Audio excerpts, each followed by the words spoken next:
Bueno, buenas tardes a todos. Bienvenidos a la tercera mesa redonda del día, titulada El yin y el yang de los triglicéridos. Vamos a tener en este caso 5 presentaciones de 10 minutos y vamos a disponer más o menos de unos 20 a 25 minutos posteriores para la discusión. Voy a comenzar presentando a la primera disertante, la doctora Agustina de Palma, cardióloga y fellow en cardiometabolismo en el Hospital Austral. Hola, buenas tardes a todos. Gracias a la sociedad por la invitación. De parte de Ezequiel les hago llegar las disculpas porque no pudo estar hoy, lamentablemente, así que me toca reemplazarlo. Y hablarles respecto de triglicéridos y riesgo cardiovascular, darles un veredicto final, que es una tamaña tarea porque son 50 años de discusión. Y, spoiler alert, para mí son culpables, pero tengo algunas aclaraciones para hacer al respecto. Voy a empezar con argumentos epidemiológicos, siguiendo de biológicos y por último genéticos a lo largo de la charla. Y comenzamos por los epidemiológicos. Justamente les decía recién que hace 50 años que estamos discutiendo el rol de los triglicéridos en el riesgo cardiovascular y todo comienza con el estudio de Framingham en el 71 que dice que los triglicéridos, valores elevados de triglicéridos asociados a colesterol elevado, se relacionan directamente con aterogénesis coronaria, con lo cual ya ahí había un puntapié para empezar a discutir y a partir de ahí toneladas de evidencia que se fueron acumulando en estos 50 años. Puse solamente algunos ejemplos de estudios epidemiológicos al respecto, cada uno con distintas metodologías, gracias, con distintas metodologías, algunos en ayuno, otros postprandial, con distintos tamaños de poblaciones, todos sumamente interesantes, que justamente aportaban a esta asociación de riesgo. Pero siempre vamos un paso más allá en la investigación. Posteriormente aparecieron las partículas remanentes y en 2022 se publicó este trabajo establecido también, que es el Copenhagen General Population Study, un trabajo hecho en casi 42.000 daneses que estaban en prevención primaria, que fueron seguidos aproximadamente 15 años, y efectivamente vieron que había un correlato entre valores elevados de remanentes de colesterol y enfermedad coronaria. Y lo que ellos hicieron fue percentilar a la población por valores de colesterol remanente y fíjense cómo los valores de colesterol remanente por percentilo se relacionan con los triglicéridos elevados. Entonces estamos hablando que en definitiva valores mayores de triglicéridos se asocian con valores mayores de remanentes y eso a su vez se asocia también con un mayor riesgo tanto de infarto de miocardio como de enfermedad coronaria. Y como somos inconformistas, seguimos investigando y fuimos un poco más allá, si bien este artículo es previo, es el ARIC, Atherosclerosis Risk in Communities, es un trabajo hecho en Estados Unidos, también 15.000 pacientes seguidos en prevención primaria. Súper interesante este trabajo porque el análisis es aún más profundo, no solo ellos hicieron 3 modelos de riesgo, tienen ahí abajo el machete, no sé si se ve,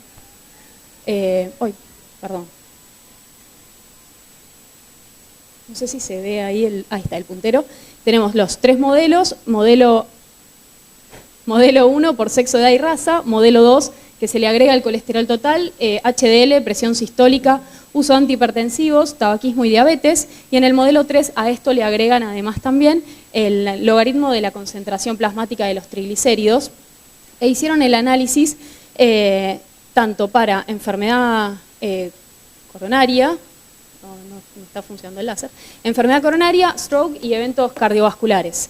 Eventos coronarios, perdón, y pueden ver por modelos y además tomaron lo que son los remanentes de colesterol y además en particular los LDL cargados en triglicéridos, y para el modelo 1 y el modelo 3 de riesgo se puede ver que las 2 partículas tienen riesgo cardiovascular aumentado, asociado, es estadísticamente significativa la relación, la asociación, pero cuando hacemos un análisis por el modelo 2 en el cual se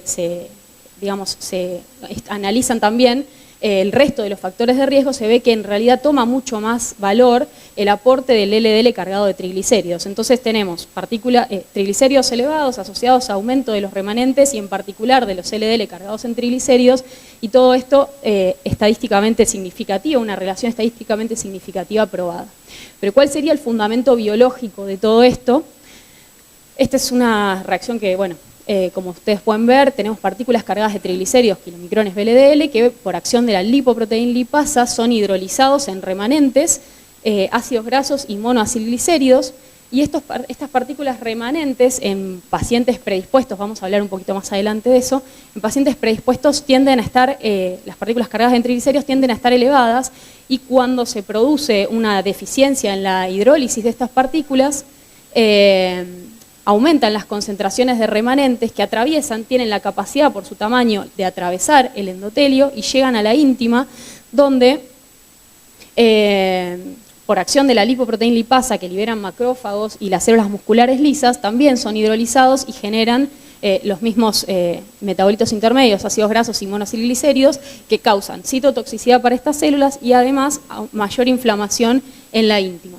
Todo esto, lógicamente, genera un sustrato para que haya presencia de placas ateroscleróticas más inflamatorias, más vulnerables, con centros necróticos más grandes, y a su vez la acción de la lipoproteína lipasa ya endotelial libera a circulación, como les dije antes, ácidos grasos y monoacilglicéridos, pero cuando estos ácidos grasos son saturados, generan directamente daño endotelial, causando disfunción, y esto a su vez mayor agregabilidad plaquetaria. Una combinación que no queremos ninguno de nosotros para nuestros pacientes. Y por otra parte también tengamos en cuenta que la mayoría de estos pacientes están predispuestos a sufrir insulinoresistencia en relación al aumento de peso y al sobrepeso y a la obesidad. Entonces esto a su vez los somete a inflamación crónica de bajo grado. Hablaba de que estos pacientes están predispuestos a presentar concentraciones mayores de remanentes, y tiene que ver un poco con esto. Acá podemos ver el mismo esquema anterior, partículas ricas en triglicéridos hidrolizadas por la lipoproteína lipasa, y podemos ver también algunos de sus moduladores, quizás los más estudiados, en más ApoA5 y ApoC2, y en menos ApoC3 y las proteínas similangiopoyetina 3 y 4.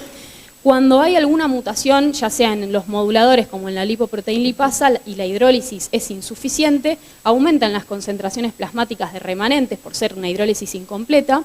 Pero aparte, también otra causa de aumento de los remanentes puede ser que la captación hepática sea insuficiente, el clearance sea insuficiente. En ese caso, generalmente, una de las partículas más estudiadas es la ApoE, que cuando presenta mutaciones que no le permiten una interacción adecuada con su receptor, esto impide el clearance adecuado de las partículas.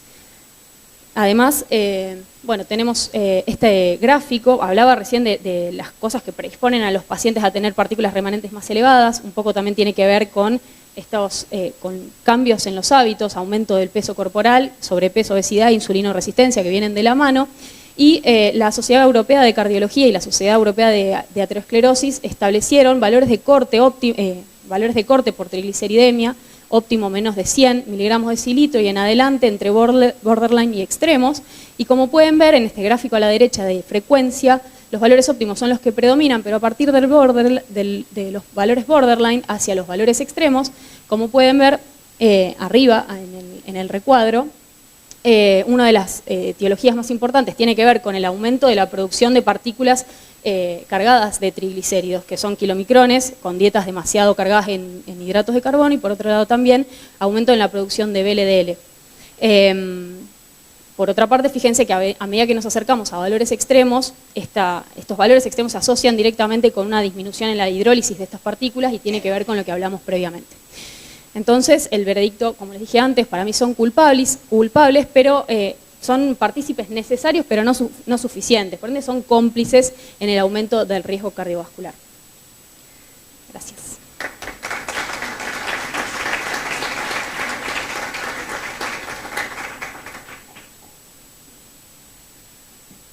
Muchas gracias, Agustina. Continuamos entonces con la segunda presentación. ¿Cuándo y cómo tratar la hipertrigliceridemia en niños adolescentes? Esta presentación está a cargo de la doctora Mariel Pérez Torre.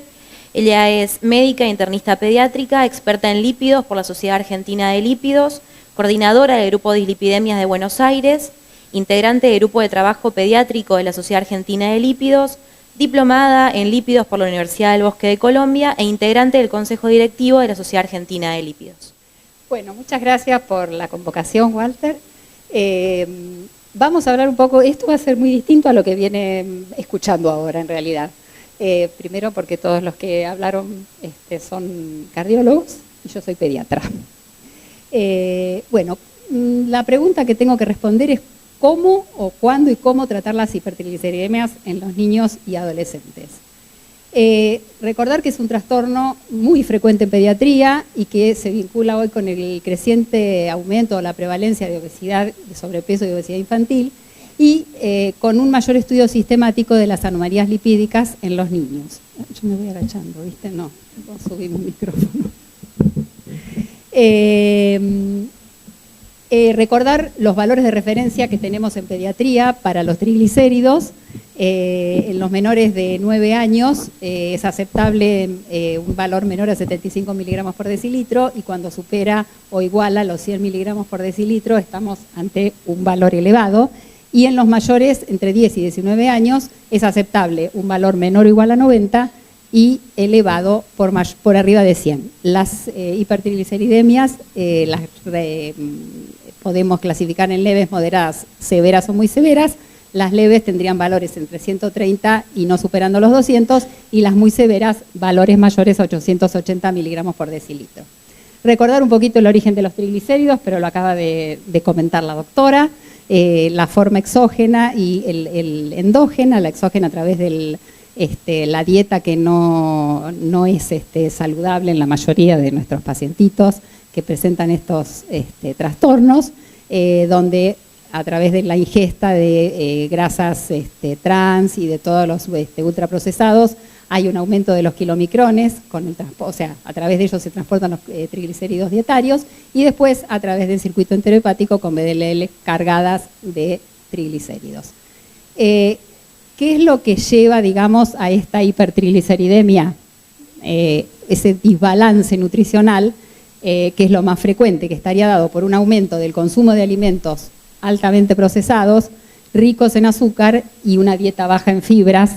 Difícil esto de lograr en los chicos, en la modificación de esta situación, y dietas bajas en grasas buenas, en proteínas y una ingesta insuficiente de antioxidantes.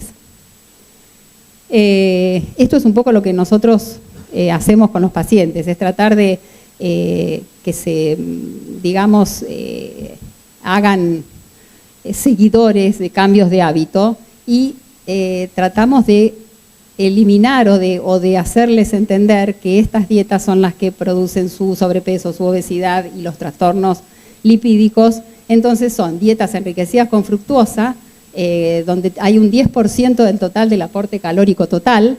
Esto estimula la lipogénesis de novo, lo sabemos, con un incremento en la síntesis de las VLDL, de los triglicéridos y el colesterol. Y por supuesto todo esto propicia la aparición de hígado graso. Hacemos mucho hincapié en que aprendan a leer las etiquetas y sobre todo que aprendan a leer cuando tienen jarabe de maíz de alta fructosa. Entonces, el nivel de triglicéridos depende de la hipertrigliceridemia postprandial. Y esto, o sea, después de la comida, para recordar cómo se vería el suero pre y postprandial, y esto está relacionado con la hiperglucemia y con la hiperlipemia. El aumento de las lipoproteínas ricas en triglicéridos luego de comer es lo que sucede. Esto depende del tipo de grasa ingerida y de la cantidad. Se asocia con cambios oxidativos y además es un factor de riesgo, como lo venimos repitiendo, para la aterosclerosis. Deberíamos disminuir para mejorar esta situación el consumo de jarabe de maíz de alta fructosa, aumentar el aceite de oliva extra virgen, por ejemplo, de primera prensada en frío, como aceite bueno, como grasa buena, todo el consumo de omega 3 y usaríamos el ezetimibe. Después vamos a decir puntualmente cuando nosotros usamos medicación en pediatría, que es muy poco.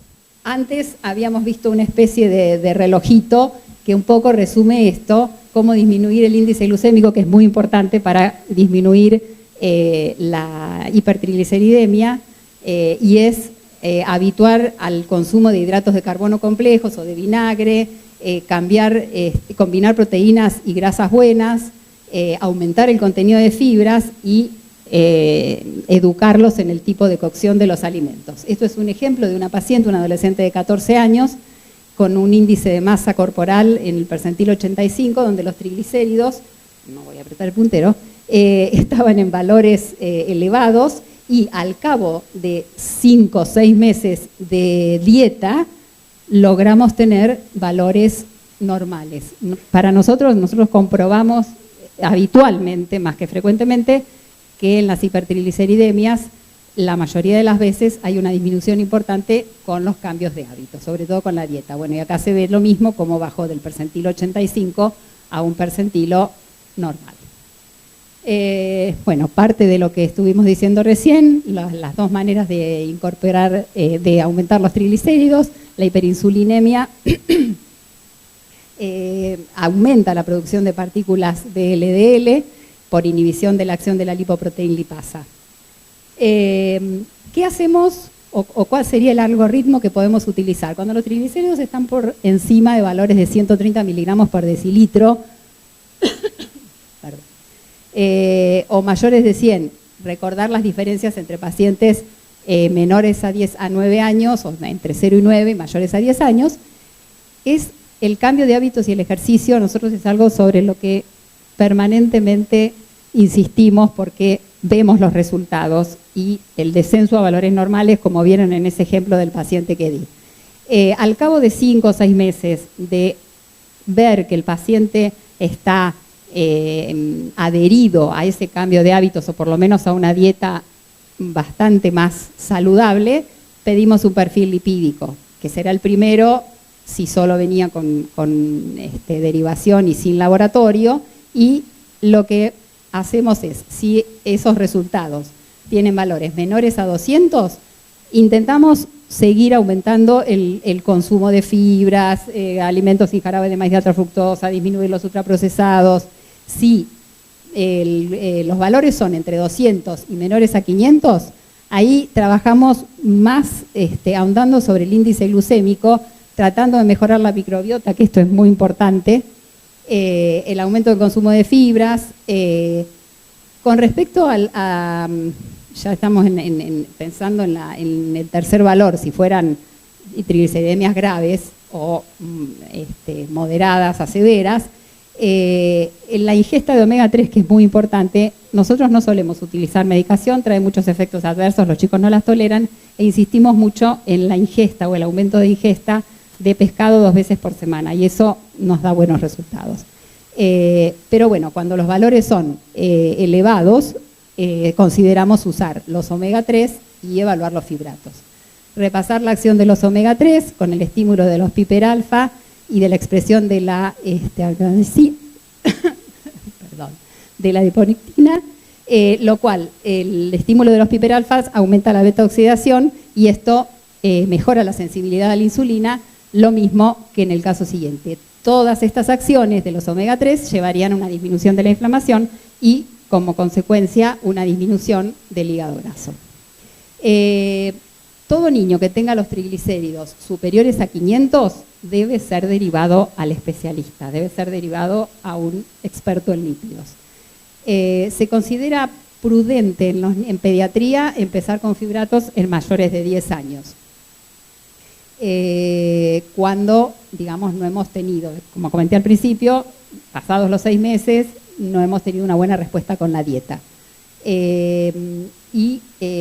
Están indicados en pacientes que tengan fundamentalmente riesgo de pancreatitis por esos valores de triglicéridos. Recordar que la dosis de los fibratos es de 5 miligramos por día, no debiendo superar los 200 miligramos por día. Se puede usar el ácido fenofíbrico, pero tiene mayor biodisponibilidad en menor tiempo. Y siempre recordar que se dan con las comidas principales o con una de las comidas principales. ¿Cuál es la acción? Recordamos rapidito de los fibratos, la estimulación de los receptores piper alfa, que controlan los genes responsables del metabolismo de los triglicéridos, estimulan la lipoproteína lipasa, entonces promueven obviamente el catabolismo de los mismos y aumentan el HDL, disminuyen la ApoC3, la cual estimula la lipólisis, por lo tanto esto disminuye, aumentan la oxidación de ácidos grasos, ya lo dijimos, en el hígado y en el músculo, y reducen los triglicéridos hasta un 50%.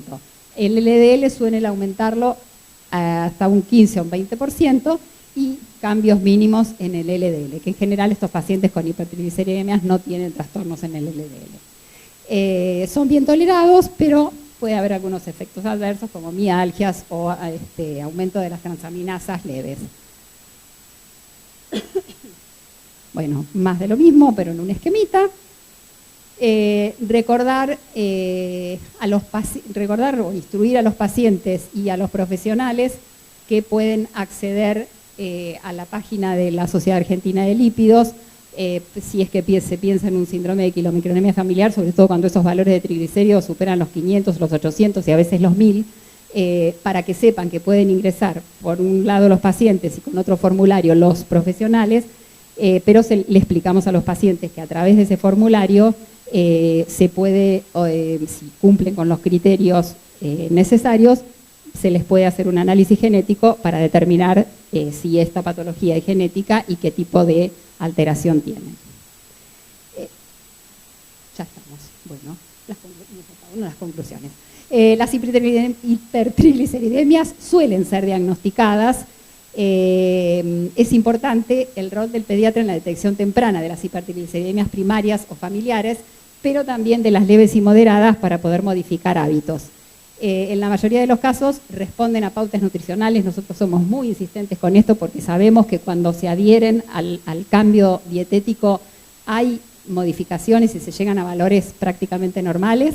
Es un factor de riesgo modificable y por supuesto que todas las intervenciones que podamos hacer desde la niñez ofrecen una oportunidad de salud en la vida adulta.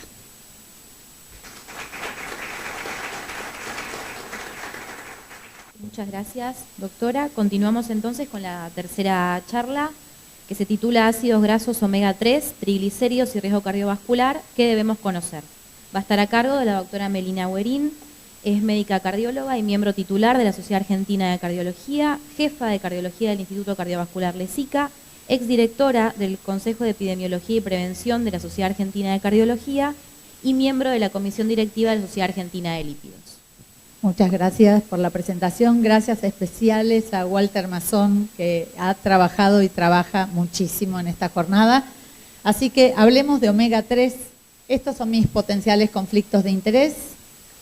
¿Qué tipo de omega 3 hay? Es lo primero, disponibles. Y acá les presento EPA o icosapentodetilo o icosapentanoico y básicamente DHA, que es docosahexanoico, con todas sus combinaciones. O sea que cuando hablemos de omega 3 deberemos mirar de qué estamos hablando. Los primeros estudios controlados y randomizados que tenemos de omega 3 son muy variados. Rescaté uno nada más, que es un estudio importante con más de 18.000 pacientes, el estudio HELIS, un estudio japonés, que empleó EPA en dosis de 1.8 gramos y tuvo resultados positivos en la cohorte general y en prevención secundaria. Estudios controlados y randomizados más recientes que dispongamos de omega 3. Y acá viene el dilema de los omega 3 con los estudios más recientes. El estudio REDUCE-IT, estudio pivotal de los omega 3, se realizó en prevención secundaria y o diabetes con triglicéridos de 135 a 500, todos tratados con estatinas y se randomizaban a EPA 4 gramos por día, 2 y 2, altamente purificado y concentrado, versus un control que fue un aceite mineral que resultó ciertamente polémico. El estudio REDUCE-IT logró mostrar una reducción de riesgo relativo de 25% con una reducción de riesgo absoluto importante de casi 5%, lo cual va de la mano de un NNT de alrededor de 20 a 21. O sea, debo tratar 21 pacientes durante casi 5 años para evitar un evento con EPA concentrado. Y recordamos la dosis. Es interesante que no solo el punto final primario, sino todos los eventos totales y recurrentes en todo primer evento, segundo evento, tercero, control a la izquierda, EPA a la derecha, fueron altamente significativamente reducidos en el estudio REDUCE-IT. Para mencionarles de qué grupo era el más beneficiado en REDUCE-IT, en el medio, el grupo de pacientes obviamente con más riesgo, prevención secundaria más diabetes, tuvo las cifras más altas de eventos y tuvo el mayor beneficio. A la derecha le sigue el grupo de prevención secundaria sin diabetes y a la izquierda el grupo de diabetes sin prevención secundaria. Y como siempre, como toda ley, más riesgo es más beneficio, así que los más beneficiados fueron prevención secundaria más diabetes. Y el NNT en este grupo especial de pacientes bajó de 21 a 10, o sea, con tratar 10 nada más yo tengo evitar un evento mayor. Otro grupo de particular importancia, de nuevo, más riesgo es más beneficio, es el grupo de pacientes que estando en Reducit habían tenido un síndrome coronario agudo en los últimos 12 meses. En este grupo también el NNT fue de 11 y recordarles que de nuevo todo el grupo fue tratado con 4 gramos día de EPA altamente purificado. Y por último, otra cosa muy importante es que en todos los niveles de LDL de pacientes en Reducit hubo una reducción altamente significativa. En esta división por debajo de 67 miligramos decilitro, pero aún dividiendo la cohorte en menos de 55, los pacientes con LDL menor de 55 se beneficiaban igual y significativamente en Reducit. Pero acá viene el dilema. Estudio Strange, presentado a poco tiempo del Reducit en más de 13.000 pacientes, prevención secundaria y o diabetes, pacientes similares, en vez de 135 a 500, 180 a menos de 500, tratados con estatinas, randomizados a 4 gramos, pero los 4 gramos tenían una mezcla de EPA y DHA. Por eso se los mostré al comienzo, o sea, retener eso, el resultado fue absolutamente neutro. Acá les muestro comparativamente Reducit a la izquierda, Strange a la derecha, 8.000 y pico de pacientes, 13.000 y pico en Strange, reducción de riesgo de 25% a la izquierda en Reducit, 0,75 y estudio neutro, 0,99 en Strange, placebo aceite mineral en uno, aceite de maíz en el otro, la intervención EPA altamente purificado 4 gramos, en Strange aproximadamente 2 gramos y 2 gramos, EPA y DHA.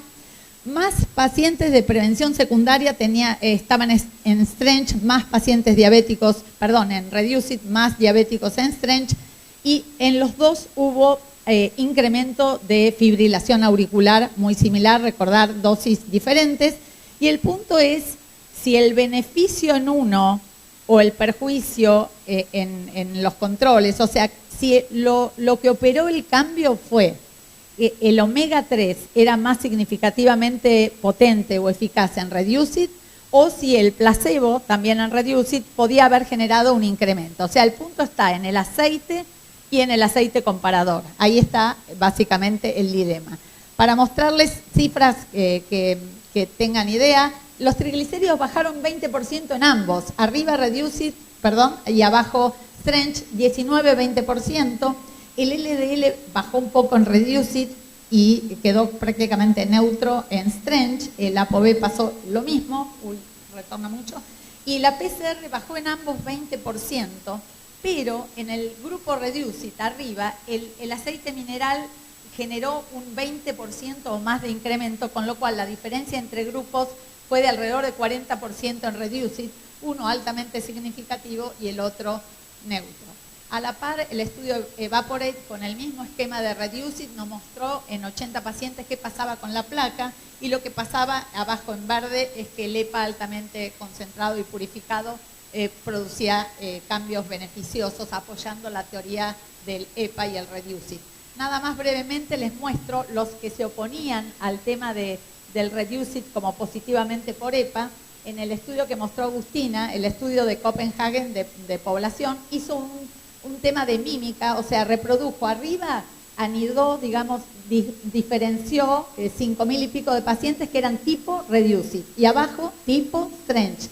Y si ustedes miran, el Reducit bajó 25% el riesgo, y acá ellos comprobando qué pasaba si hubiera bajado el triglicérido igual, la PCR igual, bajaba solo 12 en vez de 25, y en Strange, en vez de quedar neutro total, bajaba menos 4. Este estudio trató de mostrar que en realidad el Reducit no produjo un beneficio por el omega 3. Contrariamente, FDA y la Agencia Europea salen a aprobar y a decir el aceite mineral no fue el problema, creemos que el aceite mineral no es el tema, y así los mecanismos de beneficio postulados, más allá del mecanismo fisiopatológico, son en lípidos, antitrombótico, antiinflamatorio, presión arterial inclusivemente baja, si realmente el tema está en el EPA o el tema está en el control, aún es tema de creencia. Y lo que dicen las guías, lo que las guías decidieron hacer es que a todos los pacientes, europea, NICE y americana, a todos los pacientes con triglicéridos elevados en prevención secundaria y con LDL no alto, se les ofrezca o se considere la indicación de los omega 3. ¿Alguna preocupación? Y ya con esto termino. Incremento en todos los estudios y en este metaanálisis de fibrilación auricular en los pacientes del grupo intervención. Entonces, como conclusiones, los triglicéridos altos, a pesar de LDL bajo y pacientes en estatinas, indudablemente nos identifican, aunque no sean ellos per se, nos identifican pacientes que tienen más riesgo, sin duda por los remanentes, pero los triglicéridos nos permiten observarlos.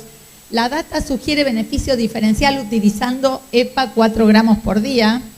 El beneficio con la intervención en prevención secundaria y diabetes es clave. Son esos pacientes con esa intervención. Hay más riesgo de fibrilación auricular asociada, aunque el stroke, como bajó en el estudio REDUCE-IT, no se incrementó por el hecho de la fibrilación. Y finalmente, y esto muy importante para nuestro medio, las demás preparaciones en población general, todas las otras mezclas de omegas, no tienen beneficio probado. Gracias.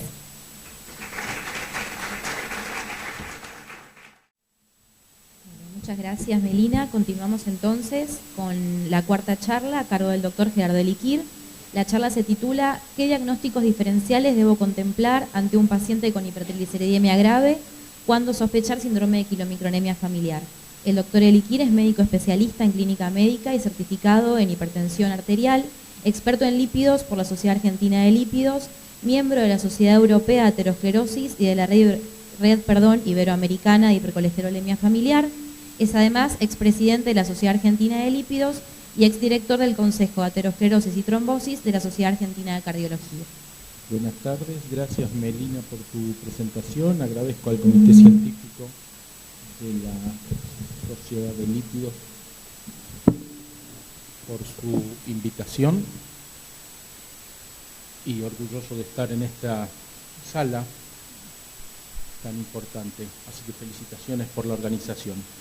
Vamos a cambiar totalmente el enfoque. Hasta ahora estuvimos hablando de la relación entre los triglicéridos y la enfermedad cardiovascular, tomando en cuenta las hipertrigliceridemias leves a moderadas. Sabemos que hay una naturaleza poligénica de estos trastornos y vamos a focalizarnos especialmente en la hipertrigliceridemia grave. Simplemente para entrar en unidades, en milimoles, cada milimol de triglicéridos son 88.7 miligramos y cuando ustedes vean 10 milimoles como punto de separación, ahí creo que hay menos acople, ¿no? Sí, acople igual. Bueno. Estamos pensando en 887 miligramos, lo que para Argentina y Estados Unidos, que utilizan otro tipo de unidades, vamos a pensarlo en 1000 miligramos por decilitro. Las causas de hipertrigliceridemia grave, y vamos a tratar de contestar esta pregunta en forma puntual y práctica, las podemos dividir como otras dislipemias en primarias y secundarias. Fíjense que dentro de las causas primarias tenemos el síndrome de quilomicronemia familiar. Yo ahora les voy a presentar casos clínicos de cada una de estas situaciones. Otras formas genéticas monogénicas, no específicamente relacionadas al síndrome de quilomicronemia familiar, la forma multifactorial, que acá podríamos pensar en una forma mixta, donde puede haber polimorfismos extremos, una acumulación extrema de polimorfismos en la misma persona, o variantes raras que están en una sola de los alelos, o sea, en forma heterocigota. Y esto asociado a condiciones, llamémoslo ambientales, en los cuales podemos pensar en diabetes, dieta con exceso de carbohidratos. Esto es importante ahora que ha aumentado el precio de los alimentos y el tipo de alimentación actualmente está más ligada a carbohidratos, así que lo vamos a empezar a ver frecuentemente. Y finalmente les quiero introducir la idea de considerar la presencia en los pacientes de lipodistrofias. Entonces vamos a pensar en estos tres grupos de causas: las monogénicas, las pologénicas y la lipodistrofia generalizada. Por supuesto que tenemos que ver las causas secundarias, ustedes las conocen bien. En toda persona con hipertrigliceridemia hay que descartar estas causas secundarias. Bueno, caso clínico 1, varón de 35 años con hipertriglicemia grave. Este es un paciente que atendí hace 15 años.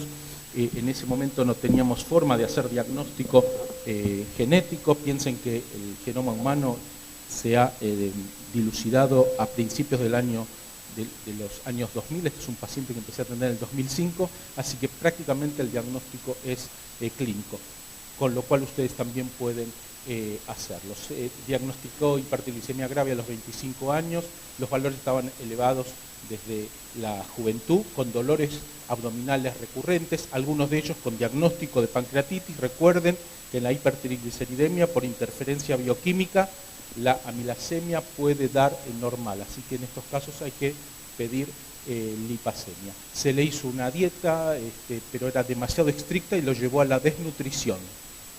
Y muy pobre respuesta a los fibratos. Esto es clave a la hora de pensar en esta patología. Como ven, tenía esplenomegalia, en la ecografía hepatomegalia, hígado graso y santomas en los glúteos. Y como pueden ver, fíjense los niveles de triglicéridos realmente muy altos. La sospecha diagnóstica principal, por supuesto, es el síndrome de quilomicronemia familiar, y hay que diferenciar algunas otras quilomicronemias, que ahora vamos a ver cómo lo hacemos. Y fíjense, la respuesta parcial a gemfibrosil junto a la baja actividad del EPL que tenía este paciente orienta hasta este trastorno monogénico. ¿Cómo lo pueden pensar ustedes? Bueno, pacientes que inician temprano en la vida. En la presentación de la doctora Pérez Torre hablaba de los niños con triglicéridos muy elevados. Piensen en esta patología. Triglicéridos persistentemente elevados, no responden a los fármacos, historia de dolor abdominal recurrente y las típicas hallazgos del examen clínico. Dentro de las quilomicronemias, si ustedes tienen posibilidad de hacer estudios genéticos, van a ver que hay un subgrupo con diferentes mutaciones, de las cuales seguramente en la discusión vamos a poder abordar.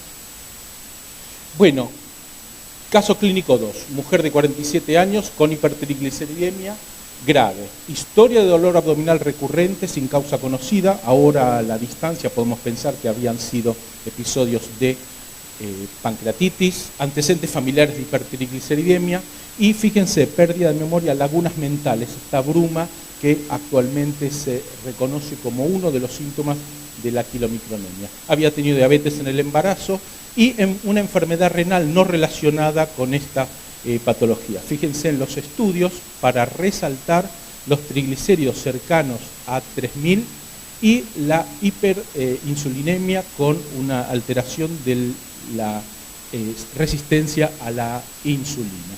En esta paciente sí, ya es una paciente más reciente, se le pudo hacer el estudio genético y se detecta variantes no relacionadas a los genes principales del metabolismo de los triglicéridos. Tenía una variante heterocigota en la ApoE, estará relacionada a Alzheimer, pero no es la hiperlipemia tipo 3 que se ve cuando está en forma homocigota.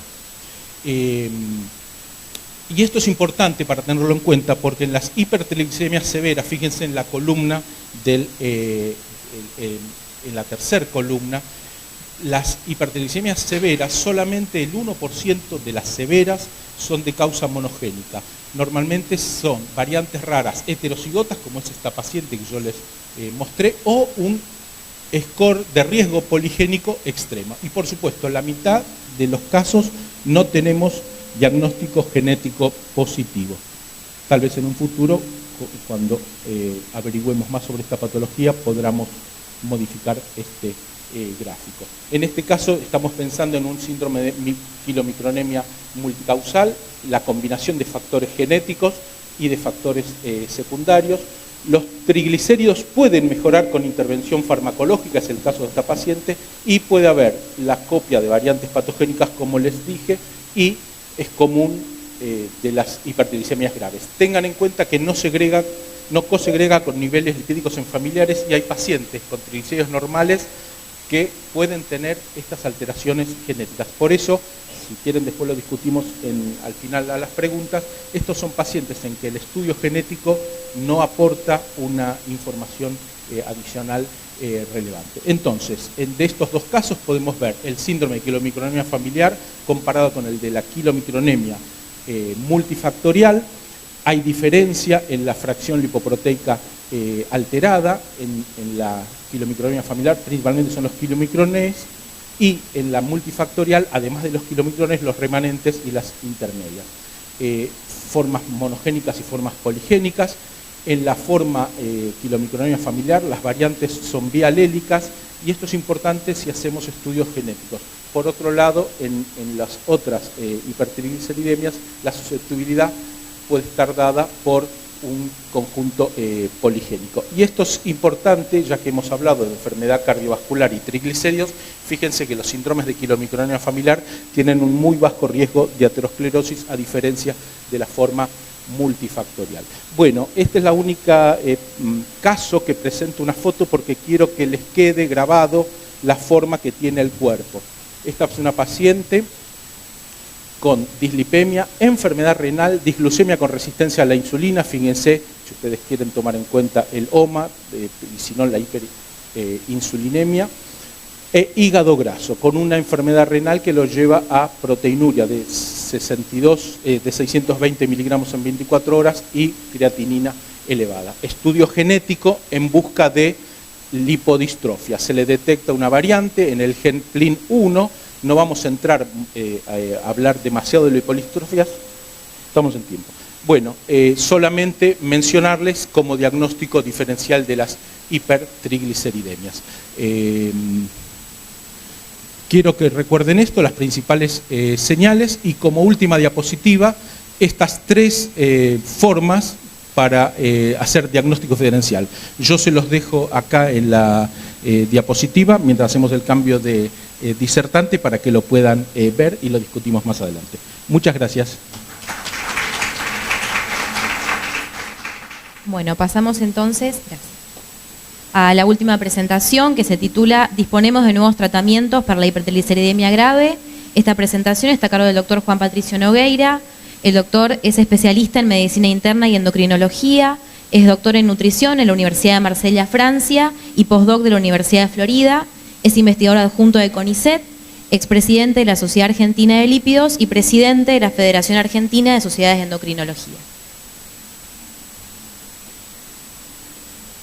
Bueno, buenas tardes. Me toca hacer la frutilla de la torta porque bueno, ya estamos en postprandial y encima hablamos de tratamiento.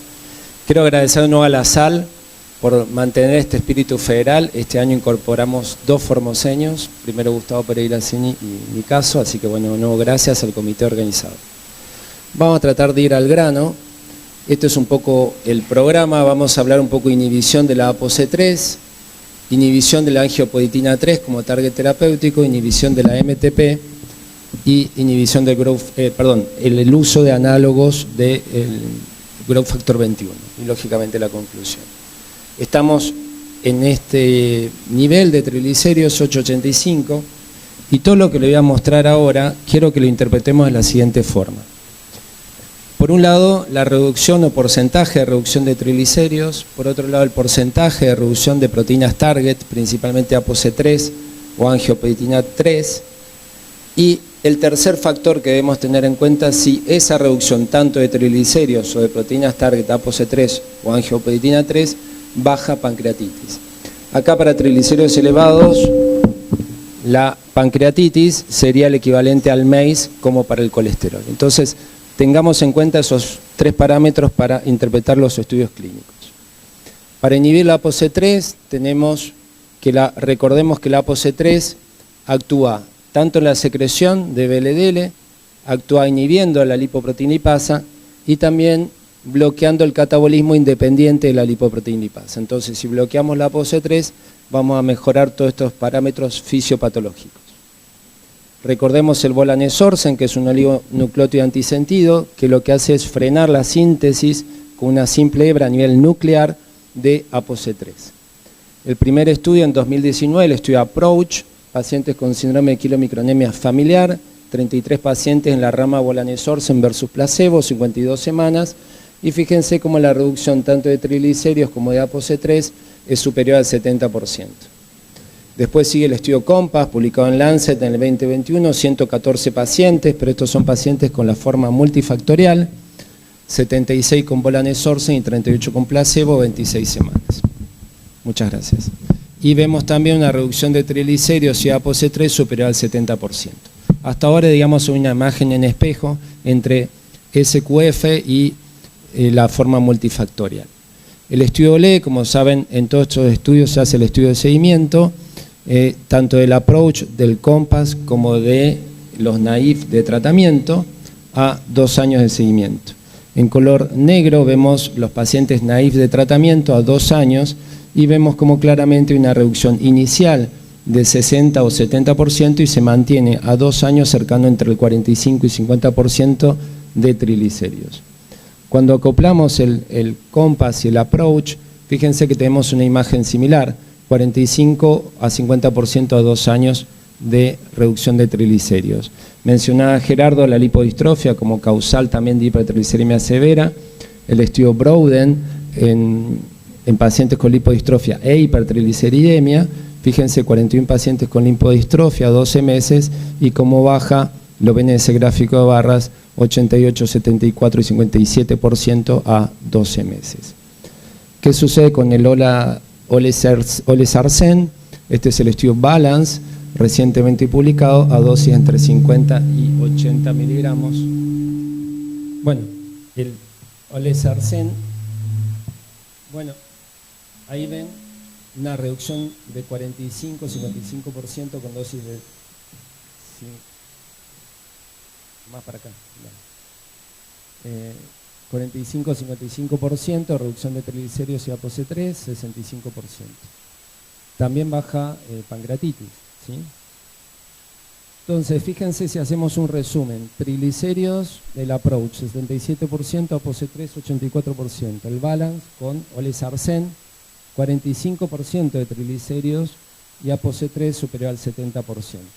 Ahora, cuando superponemos las curvas de Kaplan-Meier, los dos bajan pancreatitis, independientemente del nivel de triglicéridos. El APPROACH bajó 70 y pico % y el Balance bajó 45%. Pero en los dos estudios, lógicamente, fue homogéneo la reducción de ApoC3. Recientemente publicado el Plozasiran, que es una pequeña molécula de la RNA de interferencia sobre la ApoC3, también 75% de reducción de triglicéridos y 77% de ApoC3, 50 pacientes en la rama Plozasiran y 25 en placebo. Y vemos también una reducción de pancreatitis, ¿sí? Cuando hacemos una tabla de resumen de los primeros estudios, el APPROACH, el COMPAS, vemos que de forma significativa disminuye la tasa de eventos. Entonces, si repasamos los estudios de randomización mendeliana, aquellos que bajan la ApoC3, ¿sí?, reduce la tasa de pancreatitis. En este metaanálisis que publicamos recientemente, acá con Walter, con Martín y con todo el grupo, vemos que independientemente del estudio que inhiba la ApoC3, bajamos pancreatitis. Entonces, sabemos que la ApoC3 tiene un mecanismo proinflamatorio. Cuando bajamos ApoC3 también bajamos la inflamación probablemente en el páncreas, independientemente del nivel de triglicéridos que yo bajo.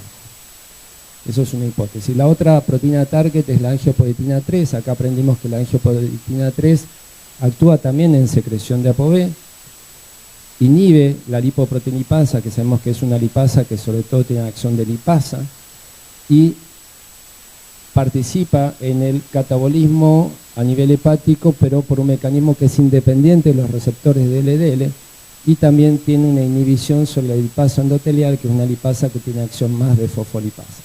Realmente la angiopoietina 3 actúa en distintos niveles y es muy complejo su acción. Ahora bien, este es un trabajo en el cual se compara el evinacumab, que es un anticuerpo monoclonal. A la izquierda tenemos la forma familiar, en el medio y a la derecha la forma multifactorial con distintas dosis, y observamos claramente que en la forma familiar no es eficaz, pero sí es eficaz en la forma multifactorial. Zodasiran, que es una pequeña molécula, la reninterferencia, vemos cómo disminuye la angiopoietina 3 y a 200 miligramos, que sería la dosis la cual estaría aprobado, baja también triglicéridos. Lomitapide lo que hace es inhibir la MTP, entonces al inhibir la MTP disminuimos secreción tanto de VLDL como lógicamente disminuimos la concentración de kilomicrón. Ahora, hay un solo estudio, el de Ángelo Cefalú, en pacientes con 18 pacientes con lomitapide versus placebo a 26 semanas, y fíjense una reducción en dosis crecientes de lomitapide como baja 70% el nivel de triglicéridos, pero paralelamente hay un aumento de enzimas hepáticas. El growth factor 21 actúa activando la lipoproteinipasa, favoreciendo el catabolismo también de receptores, y sabemos que esto mejora el nivel de triglicéridos y frena la secreción de VLDL. Un solo estudio con pegozafermin, pacientes con triglicéridos por encima de 5 gramos, un estudio doble ciego, y fíjense cómo baja en distintas concentraciones pegozafermin el nivel de triglicéridos en la parte superior y 48% la ApoC3. Entonces, como conclusión, podemos decir que la ApoC3, cuando yo inhibo ApoC3, bajo un porcentaje de triglicéridos entre 45 y 77%, bajo tasa de pancreatitis entre 60 y 82%. Cuando actúo sobre la angiopoietina 3, bajo un 45-60%, pero no sé qué pasa con la pancreatitis, o por lo menos en la forma familiar no es eficaz. Cuando yo inhibo la MTP, bajo los triglicéridos 77%, pero no sabemos qué pasa con pancreatitis.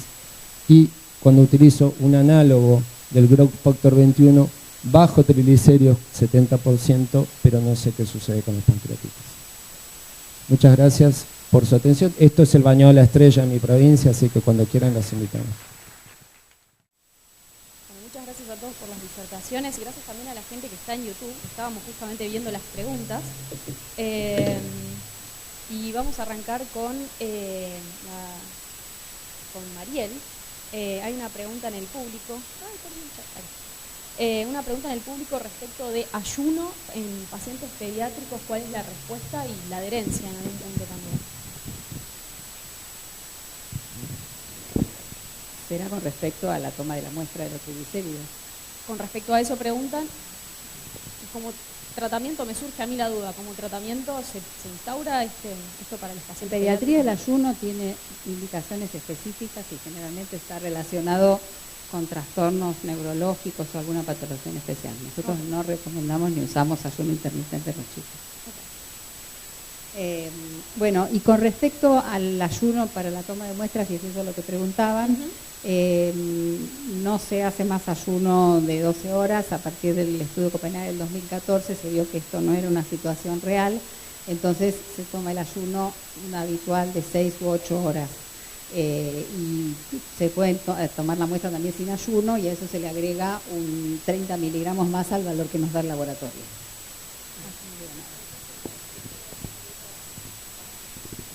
¿Para tomar triglicéridos? ¿Para muestra de triglicéridos? No. Mi pregunta también es con respecto a la parte nutricional, que estamos más en prevención en pediátricos, si el etiquetado frontal cambió algo, hablando de políticas de salud pública y en particular en esto, si mejoró en algo o no, nada. Lo miran, bueno.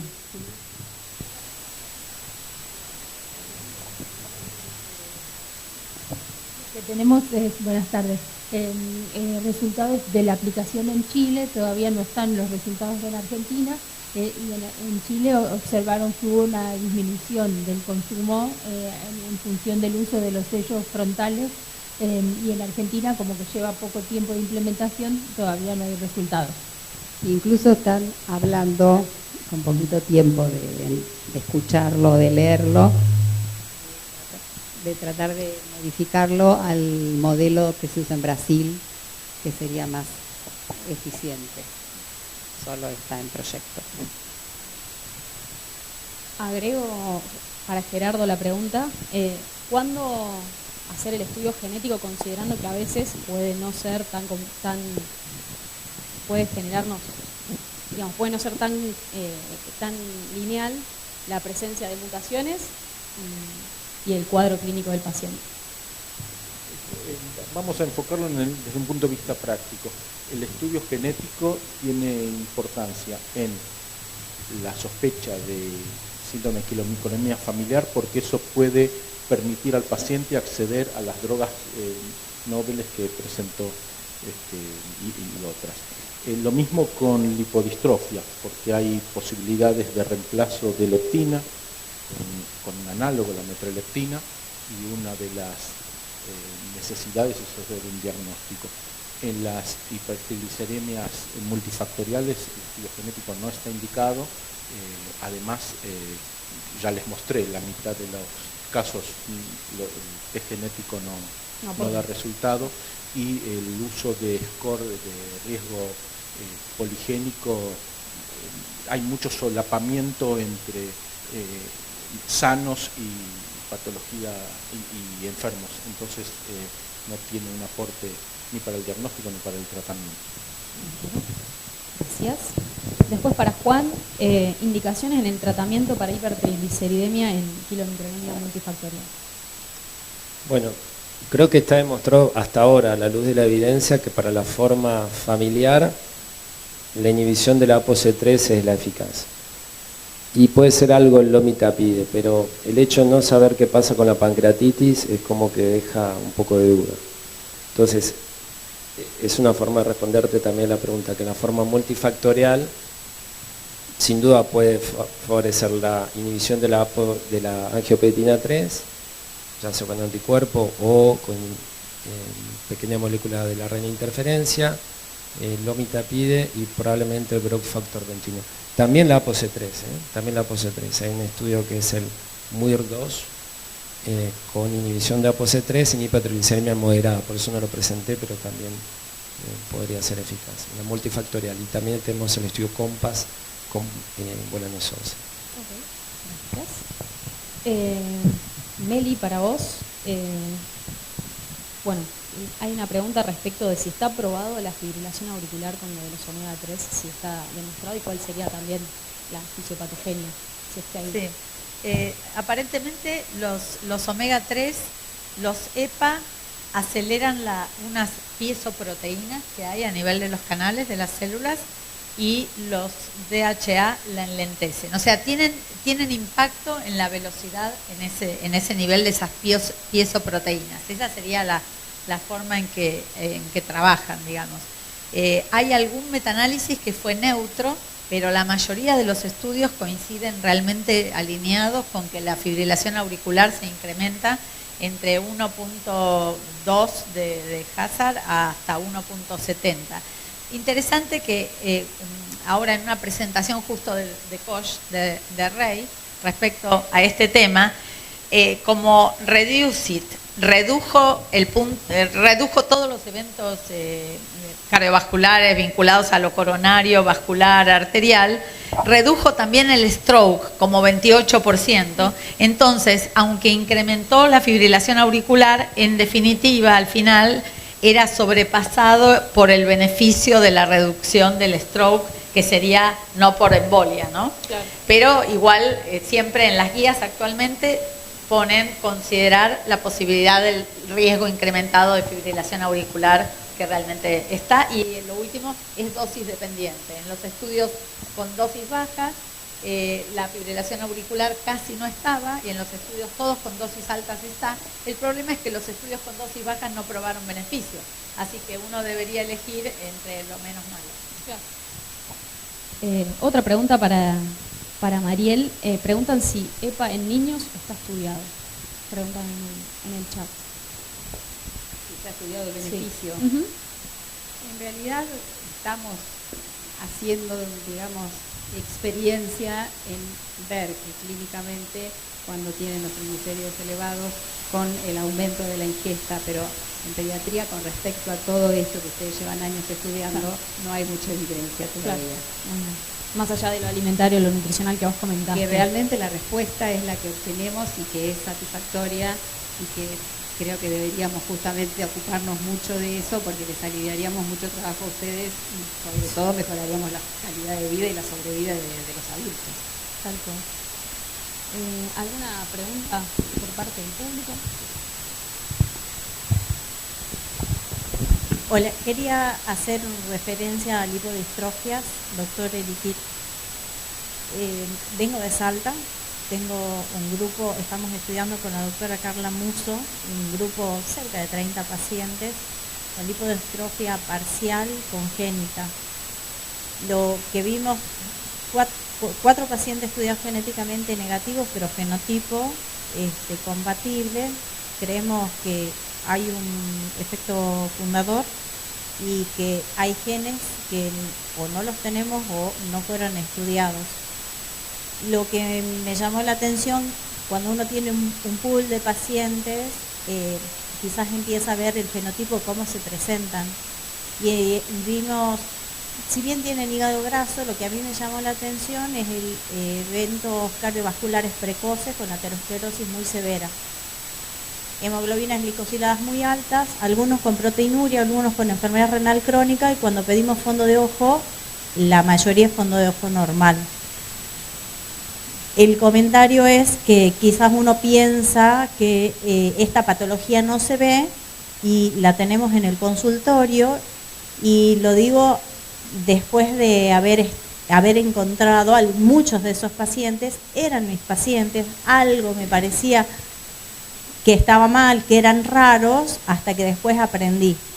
Y lo ven por lo menos en Salta, y creo que la mayoría de ellos viene del interior. Un comentario porque quizás nos toque en consultorio y no lo estamos viendo. Miramos pero no vemos. Muchas gracias por su aporte. Es muy importante esto que usted dice, por eso traje el tema a la disertación, para tenerlo en mente, prestar atención a los pacientes. Si tuviera que indicar algún signo muy fácil de detectar, es la protrusión del ombligo, eso rápidamente nos tiene que hacer pensar, y ver la distribución de la grasa. En la generalizada, bueno, es generalizada la pérdida de grasa, pero en las lipodistrofias parciales, si bien son congénitas, o sea, la mutación está presente al momento del nacimiento, la manifestación puede aparecer más tarde en la vida. Yo tenía pelo hasta los 20 años, pero mi abuelo era calvo, o sea, ya tenía la predisposición a la caída de cabello, pero no apareció hasta un determinado momento de la vida. Cada una de las formas, Köberling no tiene que es la tipo 2, no tiene todavía el defecto genético, pero hay otras formas que están bien estudiadas, y cada una tiene su diferente presentación. Algunas tienen pérdida de la grasa del hemicuerpo superior, otras del hemicuerpo inferior. Así que bueno, en definitiva, este es un aporte suyo muy clínico, muy importante. No voy a decir revisemos a los pacientes, pero bueno, no estaría mal. Claro, el diagnóstico. El diagnóstico es muy clínico, entonces sí hay que revisarlo a los pacientes. En estos pacientes la mayoría del fenotipo es tipo Köberling.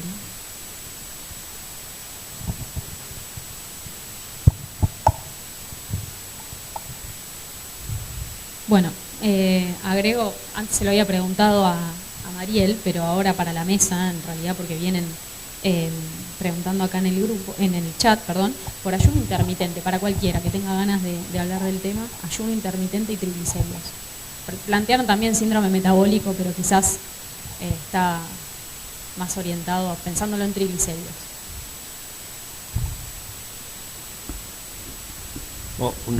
No hay muchos estudios, ¿sí? Y sabemos que actúa el ayuno intermitente sobre la insulino resistencia hepática. Entonces, bueno, bajaría un poco de secreción de ApoB, tendríamos más un fenotipo a veces de LDL grande y laxa, entonces sería más un fenotipo antiaterogénico, digamos. Pero es cierto que el ayuno intermitente cursa con esa variabilidad también, ¿no? O sea, tiene como un fenómeno de variabilidad lipídica también, que no en todo momento está bajo el triglicérido, a veces puede estar aumentado. pero sobre todo tenemos un fenotipo de LDL más grande y laxa y no pequeña y densa.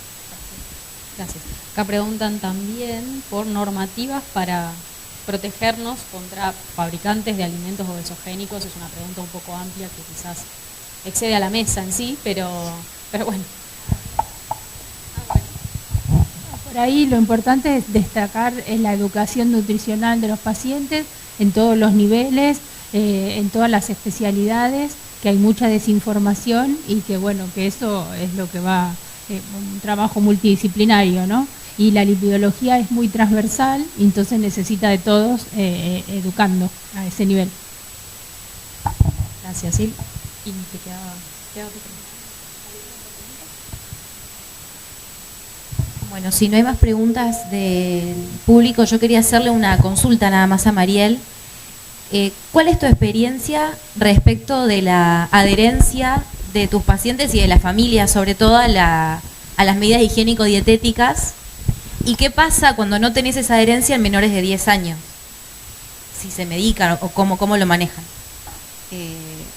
Mira, en realidad, y somos muy insistentes, sobre todo con Silvina, en que se adhieran. Silvina hace un acompañamiento magistral y yo creo que de eso hay que aprender.